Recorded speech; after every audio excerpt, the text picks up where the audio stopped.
All right, hello. Today we are going to be discussing my September TBR, and it is the autumn equinox for Magical Readathon. So I have already gone through and picked the books that I want to read for this, but I do also have a couple of books to talk about, specifically my Patreon buddy read and the horror read along. I put up a poll and it was voted on to read Salt Bones by Jennifer Gavain. And it says 3 women in one twisted family race for answers in this gripping retelling of Persephone and Demeter set in the Mexicali borderlands. I got this from Aardvark and I have been very excited to pick it up. A lot of the books that I have had from Aardvark, I've been really excited to pick up. They've kind of just been lingering on my shelves, but I wanted to start a horror read along because I have been getting into horror a lot lately, and I'm not leaning fantasy lately, trying to join other read-alongs, but everything's been fantasy. So anyway, that's the whole reason that I started the horror read-along on Fable. The link should be in my Linktree link down below. But we are all very excited to get to this one. And on that same note, my previous Patreon buddy read, none of us have gotten around to it yet, but we are all still really wanting to read it. So I'm just going to add it to the September TBR, and that would be The Reformatory by Tannen Reeve. This is a very hard-hitting horror. I've heard it's very emotional, it's very heavy, and I started it back in February, and that was when my brain fog started to set in, and I couldn't process hardly anything.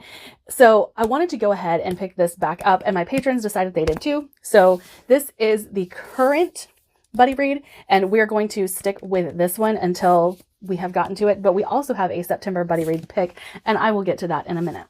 As you guys know, for Magical Readathon, I am a moon warden, and for the autumn equinox, I have 6 books that I have to read. And if you guys have participated in Magical Readathon before, you will know that some classes you have to read 2 or 3 books for. The moon warden, I was happy to find out that I didn't have to read 3 books for any of these. It was a max at 2. And I have just been really excited to get back into this readathon and back into the Discord, because there's a lot of great people on the Discord over there. If you haven't participated, you can join at any time. And it's like a D&D character style readathon where you level up your character by reading books. Okay, let's get to what we have first. So in astronomy, I had to have qualified. That means I have to read 2 books. The first book I had to choose was for astronomy, and it's called Invisible Stars. That is my O level, ordinary level. A character with an invisible illness. Now, if you guys know, I have started this book a couple of times and put it back down, but I do need to finish it. So I'm going to restart it. I had intended to restart it for my Dragon Riders license, but and the book is in my bedroom, but I have the dust jacket here. That's Onyx Storm. I still have not read it. I need to get into it and finish it. I know that the main character, I can't even remember her name now. I want to say Violet. She is very whiny in this book, and I didn't like that going into it, and I haven't wanted to go back to it because whiny characters always drive me insane. But I do want to get to the next book in this series. And then for astronomy, I also had to have qualified. And it says Orbital Shift, a genre you don't read often.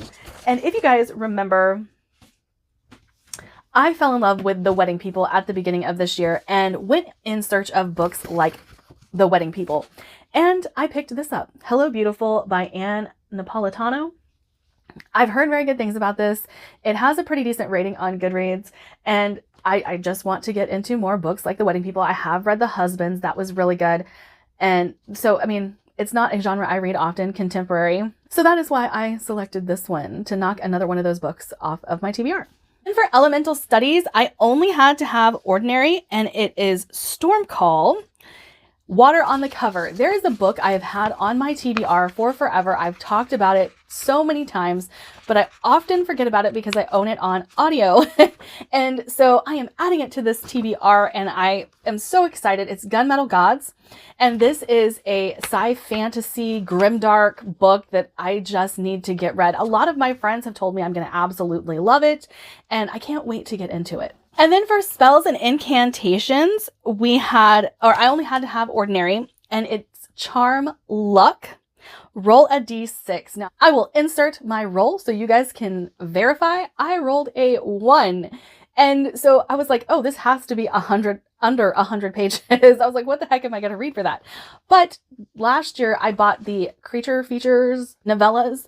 And so or short stories, novellas, whatever it is, I will be reading Josh Mallerman's It Waits in the Woods, because this is one of them that I have not read yet. So I don't know anything about it, but these short stories, little like novellas, I don't try to get into synopsis very much because I don't want to be spoiled, but it's like 58 pages, but it had to be under 100. So I already had that. So that's what I went with. And then for restoration, we had to have qualified for the Moon Warden. So the ordinary is Unbroken Focus Tincture, single POV. That was difficult to come up with because I read a lot of fantasy.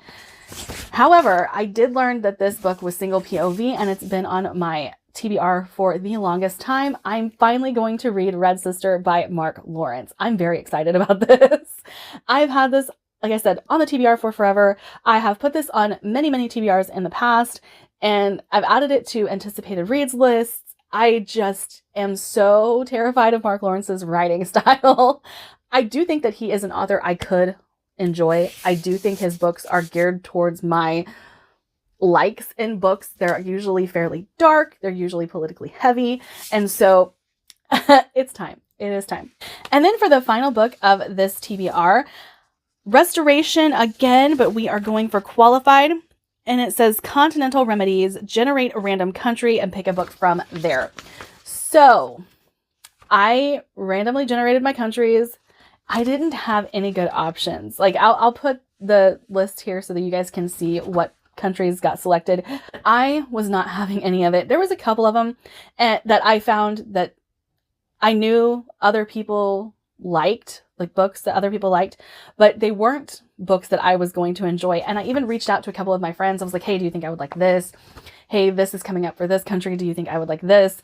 And couldn't find anything for these countries. So what I did was bought a replacement scroll, as you can see right there, because I really wanted to fit my Patreon buddy read into the readathon, and we will be reading Nine-Tailed by J.C. Lee.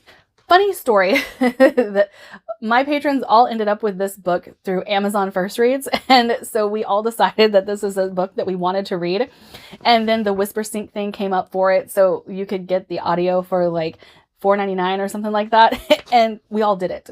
So we decided that that was going to be the Patreon buddy read for September. And oh, I do have to say that the buddy read for the Mindwalkers is going to be Deadly Education by Naomi Novik. I have already read that, and I have no interest in rereading that.